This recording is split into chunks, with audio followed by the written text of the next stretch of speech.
Bienvenidos a la primera semana de clase en línea de Historia de Nicaragua para los alumnos de séptimo grado. En esta ocasión vamos a hacer una clase introductoria sobre lo que es la historia. Hablaríamos primeramente sobre el concepto de historia. ¿Qué es la historia?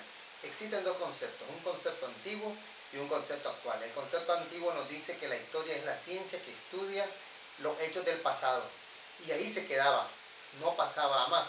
En cambio, el concepto actual nos dice que la historia es la ciencia que estudia el pasado, aprendemos de los errores que el hombre ha cometido en el pasado para mejorar el futuro del ser humano en la humanidad, no volviendo a cometer estos mismos errores. Por eso decimos entonces que el principal objetivo que tiene la historia o el objeto de estudio de la historia es el ser humano, es la vida del ser humano, no repetir los mismos problemas que se han hecho en el transcurso de la historia para mejorar la vida de la población. Aunque también hemos visto en el trayecto de la historia que muchas personas estudian la historia para repetirla, para aprovecharla en su beneficio. También podríamos decir que la historia no sencillamente trabaja como una ciencia absoluta sola, sino que también la historia trabaja con ciencias auxiliares. Por ejemplo, la geografía le ayuda o auxilia a la historia para ubicar los hechos históricos en un contexto geográfico.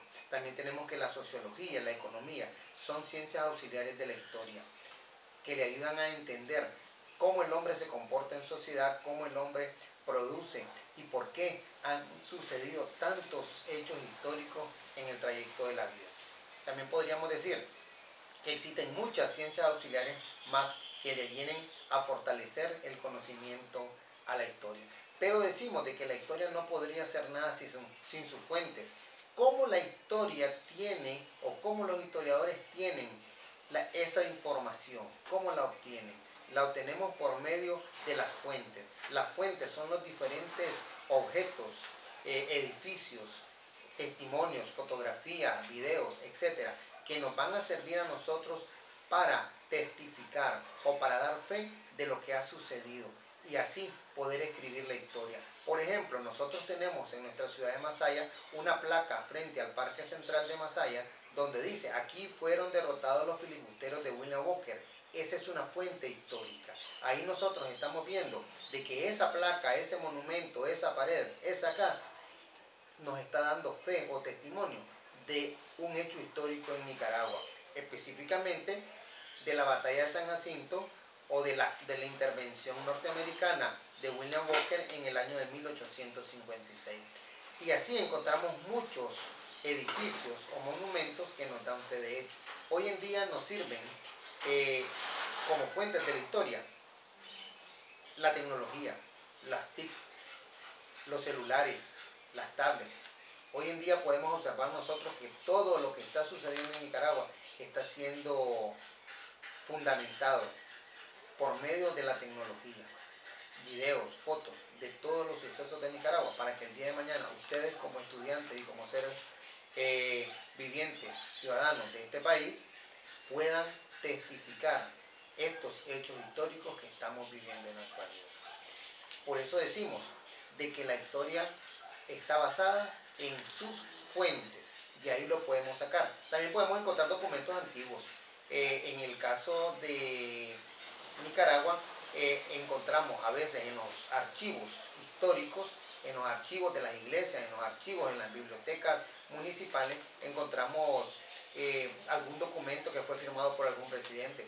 En los colegios públicos tienen la costumbre de llevar un libro de visita, donde cada personaje o cada persona importante que llega a ese colegio firma ese libro. Por ejemplo, si llegó el presidente de la República de visita al Colegio Salesiano de Masaya, en ese libro se anota, se firma, y él firma con su puño y letra que llegó y visitó ese colegio en tal fecha.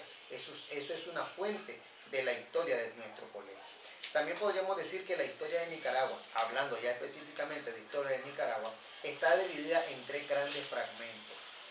La precolombina, o sea, antes de la venida de Colón, la época colonial, que es el periodo que tenemos nosotros, desde 1492 o de 1500 hasta de 1821, cuando se da la independencia. Eso significa que nuestro tercer periodo histórico es el periodo independiente. Nicaragua está dividida en tres periodos históricos: precolombino, colonial y periodo independiente.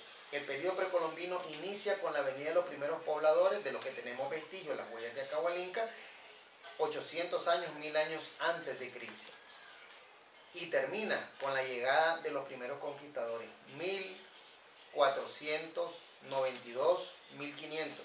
Y termina el segundo periodo, que es el periodo colonial, que inició con la llegada de los colonizadores, termina en 1821 con la independencia, y el periodo independiente, que es el último periodo que estamos viviendo, desde 1821 con la firma del Acta de Independencia hasta la fecha actual, el día de hoy. Se dice que ya estamos en un cuarto periodo, pero todavía no le hemos puesto nombre.